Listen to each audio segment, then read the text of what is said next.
Clark, thank you so much for joining us today. So happy to have you with us. I know a lot about you. I know that there's so much we're going to talk about today, but I'm so excited for our sisters to get to know more about you and the work that you do. I know you're going to have a lot of great things to share with us today, so I'm really excited to jump into this. So thank you for joining us for this conversation. Thank you for having me. Excited to be here. So one of the things we all know about you is that you are one of the busiest women in student affairs. You do a lot of work in higher ed, and I think it would be interesting if you shared with everybody kind of how you got into that work and what you love about it and what you do. Yeah. So I did my graduate work at University of Maryland, College Park, and my graduate assistantship there was in fraternity and sorority life. And the main part of that role was to be a live-in staff member at Pi Kappa Alpha fraternity with my 34 men of Pike. And so I lived there for those 2 years with them and also did other projects like advising Greek homecoming and Greek week.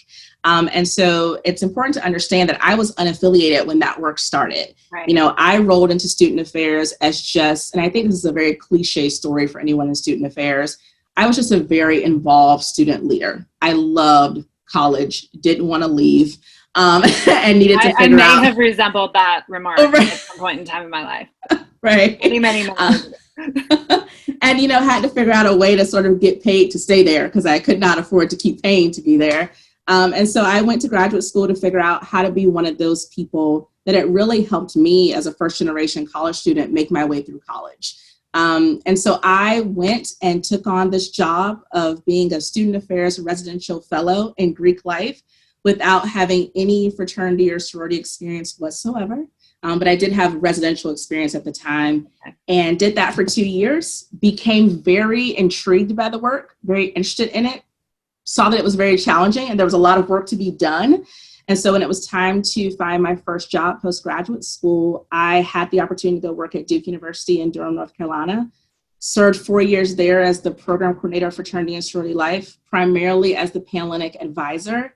And then found my way to Vanderbilt University in Nashville, Tennessee, being the associate director of Greek life, with my primary responsibility also being working with the Panhellenic Association. So that's like how the career sort of happened and how I find myself in student affairs today. Greek life was fantastic to do full time for a while. And then I just needed to sort of change directions in my student affairs life. Yeah. And now I get to do leadership development work, which has been a core passion of mine for a long time. I'm curious, what did you see in the Greek community and in Greek life that you found like so valuable to those students or so intriguing for you that you wanted to devote time to supporting it? Well, one, it was never boring. That's the truth. The second thing is that when you're working within a fraternity and sorority community, you're kind of doing every job in student affairs. So you're doing the housing part, you're doing the judicial part, you're doing sort of the community building and programming part, you're doing the service part, you're doing everything that makes sort of student life exist in this one like microcosm. And so you were able to get a lot of different experiences just by being a part of that professionally.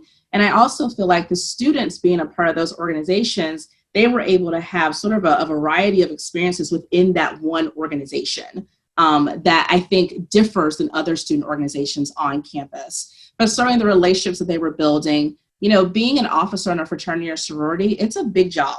Right. And so if you really take that seriously and you really get into it and you sort of own the leadership skills that you're getting from that, I mean, you're super marketable if you can really communicate that well. And so that was something else that I thought was just really valuable. Obviously, the service work that people are doing, the philanthropy work is very important.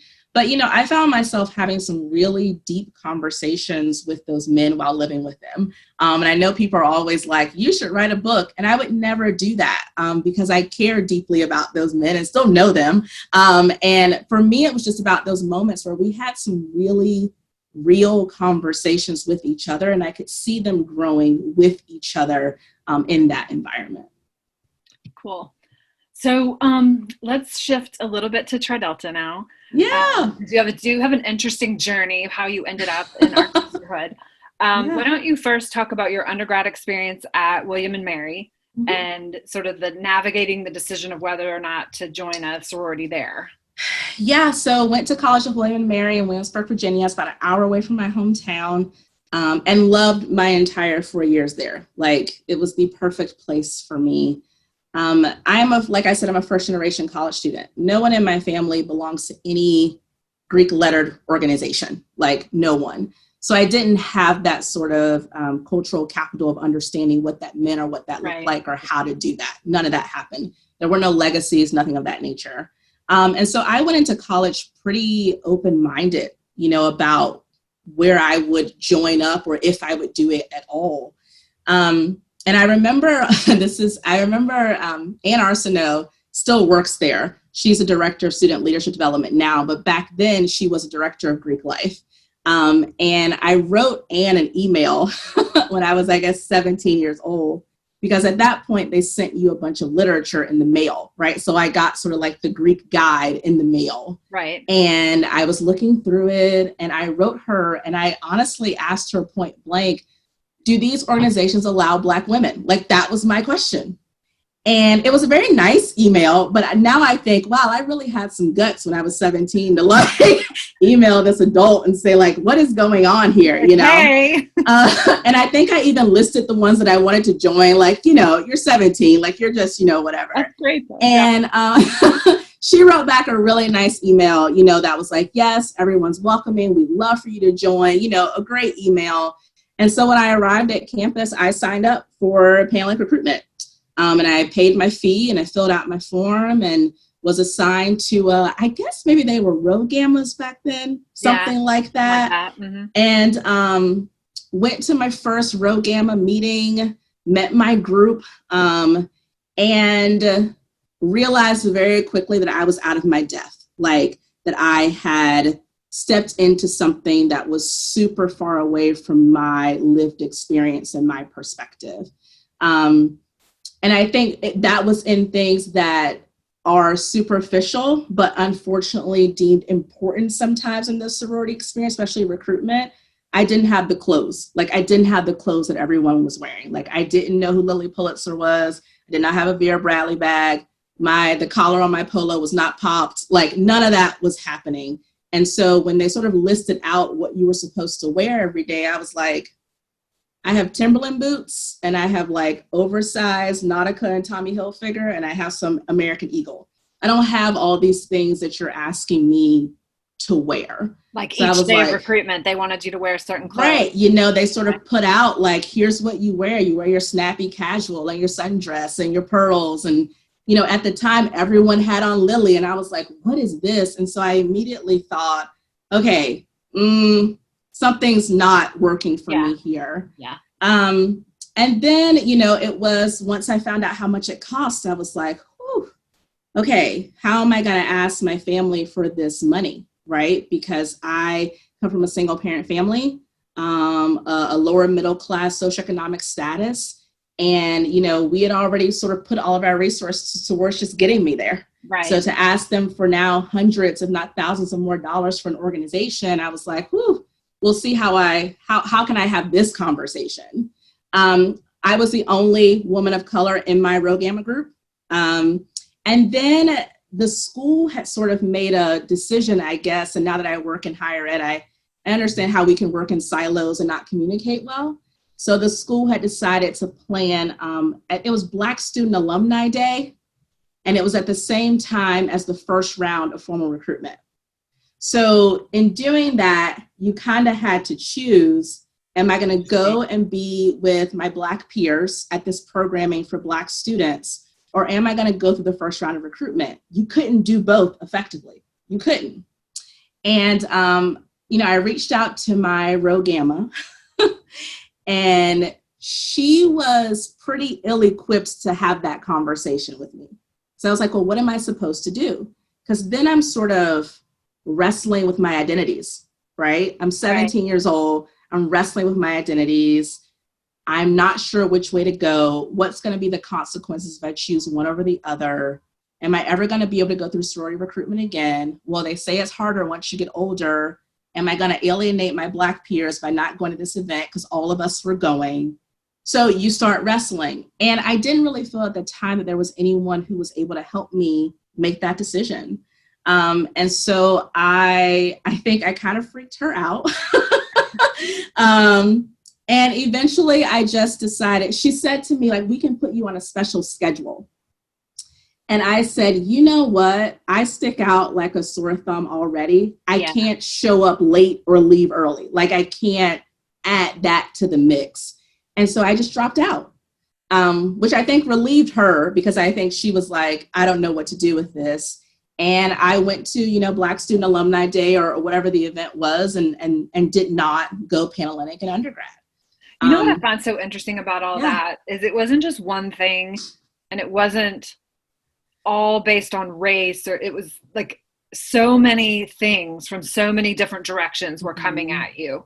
I find that so interesting just to hear your perspective on that now. And you could connect them all to race, but they don't necessarily all directly, go there.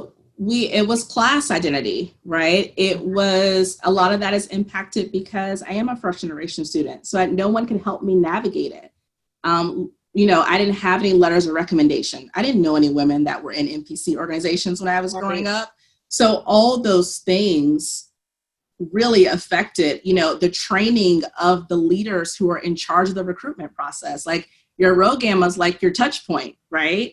And she was not equipped to have those conversations. And so it just, in so many ways, it layered up to not happen. Yeah. And that, so I went through undergrad unaffiliated. Okay. That's how it happened. Yeah. So fast forward through your professional connection, you ended up running across some Tri-Deltas. How did you make your way into, I love that you're an honor initiation. I love telling the honor initiation story. So we'll get to that, but I'm just wondering like how that came about. And I had met Susan Woda at Maryland. We were at Maryland at the same time. She was living in a Tri-Delta house.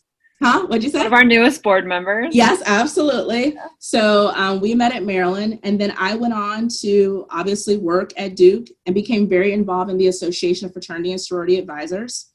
And I guess I met Jason through a friend from Maryland, our friend Darren. So Jason Gomez, who's on the staff. Yes, absolutely. And, I did my work as an unaffiliated person in fraternity and sorority life like anybody else would. And we had actually just did a session at the annual meeting on what it was like to be an unaffiliated fraternity and sorority advisor. Like, there were 3 of us who did it. And I guess Tri-Delta was like, we like her. And so you guess. I guess. Of course they were. But Tri-Delta, oddly enough, writing my master's paper, I had used an issue of the Trident to write that, because I wrote it on racial identity and women who are Latinx and Black. At this time we would say BIPOC. At that time we weren't using that acronym. Right. Who and their racial identity development after joining predominantly white Greek organizations. And the Trident had done a really great article on just sort of the racial history of Tri-Delta. Right. And I carried that around with me, I think, for like a year trying to write that paper. And then when I went to IFI, which is the Interfraternal Institute, Tri-Delta was the one who paid my scholarship to go. So Tri-Delta kept coming back up in my life in some way, shape, or form. And I was sitting at work one day, I think it was a Wednesday, it was raining outside, and it was Susan Woda on the other end of the line. I hadn't heard from Swoda in a long time. And it was her sort of offering this invitation, this bid to become an honor initiative Tri-Delta, which I didn't know was a thing. But I was super excited about it and proud that Tri-Delta had seen something in me that would want to invite me to be a part of the sisterhood. So I want to just illuminate a little bit for people who are watching and listening, and they're like, honor initiation, what is this? And I do love that we do have this opportunity to enter our sisterhood after you've completed your collegiate years, and you create relationships, you find that you share our values, and we welcome you in as a sister. And it's a cool thing that we do. I think we're probably going to start doing that a lot more in the future. And I think we should. We have some amazing women, case in point here, that we've welcomed into sisterhood in that manner. So I'm glad to have a great example to talk about with on that front. I'm curious what your experience has been inside Tri Delta as a Black woman. Yeah. It's been fine. I think so. I think, first of all, as an honor initiate, it was a lot easier for me to be connected to Tri Delta and to get involved immediately because I was already in student affairs. Okay. So that was a really great, like I already knew the chapters that were in, I was in, the RDU area at the time, Raleigh-Durham. So I knew all the schools there. I knew all the chapters. I knew all the people. So it was very easy for me to get involved in Tri Delta that way. I think for me, so here's the thing about me personally as a Black woman, this is me. I knew upon entering Tri Delta and upon entering any space where I don't see enough of people that look like me or that share my social identities, that my job is to be a presence that creates invitation for others, right? So I don't enter any space without realizing that within that space, I may have to do some work. Because if I find it to be a beneficial space, but I find it to be a space that is lacking for BIPOC women, then for me, it's important for me to step up and figure out, how do I make this better? How do I make this welcoming? How do I make this more inclusive? How do I make this opportunity better for other people? And so I think the biggest moment that I had to do that in Tri Delta is when we had the first, I guess at that time it was an innovation team on diversity and inclusion. And that was my first invitation sort of in to really do some work in that area of the organization. You said initiation team? Innovation team, that's what it was called. Innovation team. It kind of cut out, so I wanted to make sure I got the word right. So that was the first time where I was like, okay, now I get to really sort of be a part of a committee of people who have an interest in what I always have an interest in, which is, equity, diversity, and inclusion. Right. And making these environments better for anyone of any social identity. Yeah. Yeah. I'm curious, as you guide students, first of all, I want to go back to one thing. I think I'd love hearing you say, like, I know when I step into some of these places, like, I know the work I'm going to have to do. How does that feel? Like, is that a burden? Is that, yes and no, that's probably the answer to that question. I don't know. I'm just wondering, like, as a woman stepping into a place, like, how does that feel when you carry that in, knowing you're going to have to navigate some of that? It's a little bit of everything. It's a little bit of, oh, not again. Here comes the stress and the anxiety, and do these people really believe what I believe? And are they really open for change? And am I just going to be seen as like the Black woman in the room who's always talking about identity, right? And are they going to get tired of that and then maybe not want me around anymore? So there's that. And then the other is that, I think for me as someone who enjoys a challenge, there's a sense of, oh, maybe we can do some great things here, and maybe we can create some change here. I always point people towards Shonda Rhimes' book, The Year of Yes, if you like Scandal or How to Get Away with Murder or anything like that. She writes all those shows, but she has this concept called FOD, F-O-D, being first, only, and different. And it's really tricky for a FOD because there's pride in that and there's excitement in that, but then there's also the goodness work that goes with it. This is stressful. This is pressure. I have to make sure I don't mess this up for other people who share my identities. So it's both sides of the coin. Interesting. Mm-hmm. Huh. No, that's a good theory. I like that FOD. Yeah, Shonda Rhimes, not mine. Shonda. I know. I'm going to have to find that book. I love her. It's great. Yeah. And I want to think about, so as you saw Greek experiences over time in your job, as you moved into Tri Delta and volunteered in a variety of capacities for us, what areas do you see where we really need to put our attention as we're moving forward and trying to eliminate systemic racism, creating inclusion, thinking through equity? I know we could probably have this conversation for hours. But I'm curious, like, off the top of your head, like, where are some of the biggest areas where our organizations need to focus? Listen, formal recruitment is like ground zero for implicit bias. Like it's just, yeah, like if you want to do a case study for how unconscious bias works, set up NPC formal recruitment, right? It is a lot of people with little information and no time. And the process is not built for everyone. There are a lot of women who will just never shine in that process, never. Right. And when you're having to make very, very quick decisions about people and you're just using schemas that are in your head, you will close your eyes and you will have an ideal picture of what your sister should look like or who your sister should be. And most of the time you're reproducing yourself. And so that we've got to figure out that process. Like we have to, we have to, because it is not helping to diversify our chapters in any way, shape, or form. I think it makes sense that would be ground zero. That is that's the point at which you enter. Like that's how we choose our members. That's how membership begins in all these organizations. So I think it makes sense that you've sort of put the emphasis there. Yeah. So you have taken on a new role with MPC. And you are chairing the Access and Equity Advisory Committee for National Panhellenic Council. I'm curious what your charge is there and how you see that work progressing. Yeah, so we have sort of a three-pronged approach going on there, but our biggest role is to, as we sort of just talked about, what are those barriers to membership? What is keeping women from feeling as if they can become a part of our organizations? And the deeper level is then what's keeping them from feeling like they can thrive in our organizations, right? Because we have women who join who are from all social identities. Right. And they're not able to thrive in those environments. Some of them are, but not all of them, right? And they're not able to feel that sense of inclusion, which is what we want, right? That goal. So that's part of it. So we really are charged to look at the policies, the practices, and behaviors of MPC.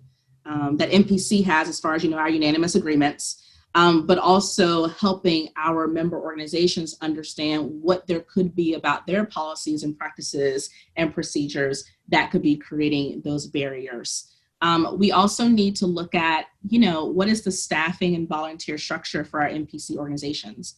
How can we help make the people who work in and lead and volunteer for our organizations, how can we help create diversity, equity, and inclusion there, right? And then we also just want to think about how do we filter all of this down through our member organizations well and effectively, right? So we should be doing this together and not like separately. And what I have learned about our organizations is that we have to do everything kind of almost at the same time or together, or it will never happen, right? And especially at the campus level, right? We all have to flip the switch at the same time. I think I can see why that's, especially with recruitment. I mean, you can't, we're all involved in that and it affects all of us. That decision has to be made by everybody and done at the same time. That makes sense. Right. So we've got there's a few things there and it's all going to be challenging work because there's a lot of history. There's a lot of tradition. There's a lot of we've always done it this way. Mm-hmm. There's a lot of people who are afraid of change. There's people who don't believe that we need to change. Right. And so we have to take all of that into account with the serious understanding that if we don't change, we are really threatening the relevance and the outright existence of our organizations. And we're also just not on the right side of history. Pull it together. We're not doing the right, humane, best thing. So there's so many layers there that we have to work on. And every organization is different. And I know the conversation going on inside Tri-Delta, but I can't, I don't know the conversation going on in all these other organizations. And I'm sure they're all at different places with different people and different beliefs about how we go forward. And so I'm glad you're doing that job. I'm glad that it's you. I think you're going to do a great job. I think you bring a lot of wisdom and expertise to that role. So thank you for saying yes to it. Yeah, we have a great team of also 12 other people who come from a variety of backgrounds and affiliations. And I think it's going to be a great group. So. Good. Excellent. I want to shift now into talking specifically about how Tri Delta has responded in recent months. Yeah. We're calling our response Lead Now. Feeling like this is our opportunity to step up and lead right now. We, as you know, we have a plan. It's ever evolving. I don't know that it will ever be complete. And we took a lot of action this summer, or we took our first actions this summer at convention, and we're moving forward. I want to sort of understand from your perspective, first, just we've talked about this a little bit, but why do we as Tri Delta need to act and do something right now? Yeah, I mean, now is great. Forever is really important. I think because the work is never done. Like, you never arrive. And I think we have to understand that. So everyone who's creating committees right now or making all these changes, this isn't just for like a year period. Like, this has to stay in place. I think that we've all been pushed to a sense of urgency. I think that people were doing things in small drips, a meeting here, a conversation here, a policy there. And I think that everything that's been happening, with George Floyd and Ahmaud Arbery and Breonna Taylor and all of those people that we've lost, right, at the hands of people who, who hold some racist beliefs, right, and who are not really not upholding they're not being kind of like to all, right? And so we have been pushed to a point where we now need to, there's just been a reckoning, I think, of every level, of every industry, of every organization. It doesn't matter what you're a part of. It's now about, you have to look inside and say, what am I doing that's contributing to this happening, right? Or what am I doing that's contributing to possibly the development of people who would then go out and do something like this. Right. And so I think that now is imperative. If you're not acting now, you probably just aren't ever going to act, right? Because this is the moment to do so. And I think, our students they're not messing around. They're at a point where it's like, they want to respond. They want to know what's going on. They want to fight. They want to protest. They want and are asking for that change. And as a member organization, we have to be willing to respond to that. Yeah, I think one of the most, heartening things for me in my role, I spent a lot of time with our chapters that first couple of weeks helping them respond. Yeah. And their statements were so thoughtful.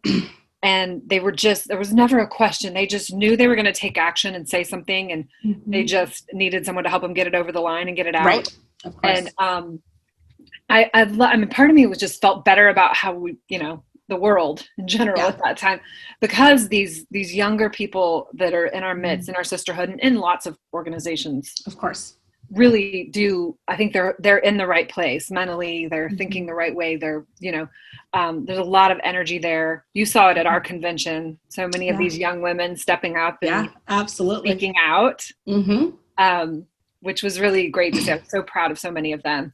Yeah. So in Tri Delta, we did take one, I think, important first step.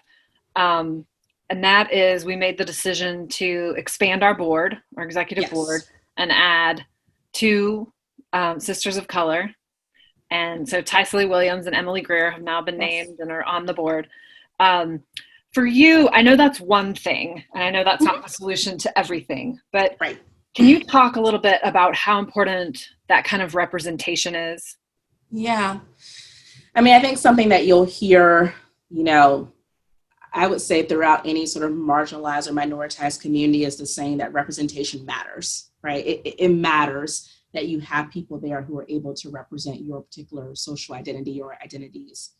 Part of it, I think, is that by having representation, you show other people that is a possibility for them, and that also that you are welcoming these identities into a leadership space. So it's hard to be what you can't see. So to consistently see board photos of all, lovely white women, right? It does not help our BIPOC women say, maybe I can be president of Tri Delta one day, right? because they're like, that has never happened. So for a lot of them, it would just feel like that is insurmountable. There's no way that's going to happen. So you sort of disinvite them from that process, losing talent, right? Which you don't want to do. And then I think also it shows people what you value and what you care about, right? Like, these women are here and they're doing this work. Oh, I didn't expect to see that in this sorority. Oh, wow. Do you know what I mean? Yeah. This is something that these people are willing to talk about and something to do. I think also, when I think about those two sisters joining the board, Emily and Tysley, I think now, as a BIPOC woman in Tri Delta and other women in Tri Delta who were Black, Indigenous, women of color, we can feel sort of like, okay, whatever comes up in the board space, perhaps there will at least be two people there who can maybe speak from my perspective or my perspective as a BIPOC woman. And perhaps that can reshape Tri Delta, right? And some of the policies and the practices, some of the behaviors, because the voices are in the room. You know what's interesting about that is when we made that announcement, some people's criticism was, oh, you're just putting them there to, it's like a token. It's like they're just there for that voice or whatever. But I think people forget that our executive board covers a lot of territory. Everything. Right. And they make decisions about, they advise our housing board. They have, they're in that. They're making membership experience decisions. They're making price decisions. They're making programmatic decisions. I mean, they're across the board. They're speaking into a lot of different topics, which, and they're already a pretty diverse group, not of color. Right. You can see, but I think it's so important to have a diversity of views on all of those topics. Oh yeah. It will make you a better organization. It does. It's been proven to make you a better organization. And I think, when people talk about tokenization, tokenization is diversity without the inclusion piece.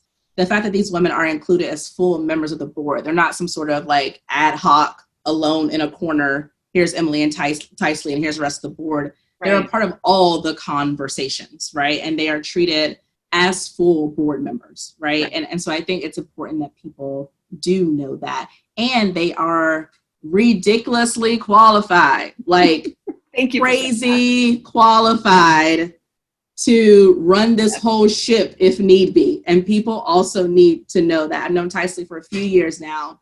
And I mean, just bonkers, intelligent, crazy. Yeah. Yes. Thank you for saying that. I agree. Absolutely. If anybody out there's interested, you should go look on our website and check out the bios of these two women and all of our board members. I mean, they all bring a lot to the table. So absolutely. We're blessed to have all of them in our sisterhood. So I want to, we're having these conversations. I think this is great because it gives you and I a chance to get real and talk through these things that people aren't necessarily comfortable talking through. And one thing I think that this conversation that I know has been going on, I want to ask you about because it relates to the board decision. That was our board, 5 white women, making a decision to put a bylaw amendment forward and expand the board and bring in voices that they thought were valuable and needed going forward. I think there was probably at some point some trepidation, like, can we as 5 white women make this decision right? Like, are we doing this right? What are we? Right. I'd love to hear from you. I think sometimes we need a little reminder that we can make change and we can take a step no matter our color on this. And sometimes maybe it's more important for us to make the step and make the change. And I'd love to hear your perspective on that. Listen, that's the only way that MPC is going to make a lot of these changes in these chapters if 5 white women say we're going to make a change, right? Because think about the makeup there. You know what I mean? Yeah. So that's it, But I also feel like, and we talked about this a little bit, the pressure or the burden that a Black person or a person of color can feel, having to feel like they're always the one sort of doing that work and pulling people along. I think it's super important that white people understand their privilege, right? And the platform that they have and the ability that they have to say things and to talk to people and to use the relationships that they have move things in a direction that it might take me 20 years to do. It might take you a year, right? And there are people who are going to be way more apt to listen to you, right? We want to do this alongside each other. We want to do this with each other. Now, I do think it's important that people understand that, you still should center the experiences of BIPOC people, right? And if you're going to use knowledge from BIPOC people, that you credit them, right? But your voice saying it is important and it's necessary. I think the thing that we're seeing about these protests is that it's everybody. Everybody is out there protesting. Everyone is communicating with the authorities. Everyone is really out there saying we need change. And I think that has to be the most effective way to do it. I was talking to a student the other day and she was like, well, people told me I shouldn't say anything. And I'm like, no, you need to say something. You need to speak up. And here's the thing, you may mess up, because we all will, right? You still need to embrace that this is something that if you believe in it and you care about it, you've got to put yourself out there and say what you need to say. So. I can't think of a better way to end this conversation than that. You bring such a great perspective. I want to thank you so much for joining us today. And I also want to make sure that people can find you. So is there a way where people can find and follow you and check out Krystal and what she's doing? Yeah, if you want to follow me on Instagram, it is Krystal N. Clark. N is my middle initial for Nicole, so Krystal N. Clark. You Krystal with a K. There. Yes, Krystal with a K, like the cheeseburgers. N. Clark. That's my Instagram handle, and you can also find me on LinkedIn under Krystal N. Clark as well. Excellent. Well, thank you so much for your time. This has been a great conversation, and I'm just so grateful for you for giving us your time and being part of our sisterhood. Thank you so much, Mindy. Thanks.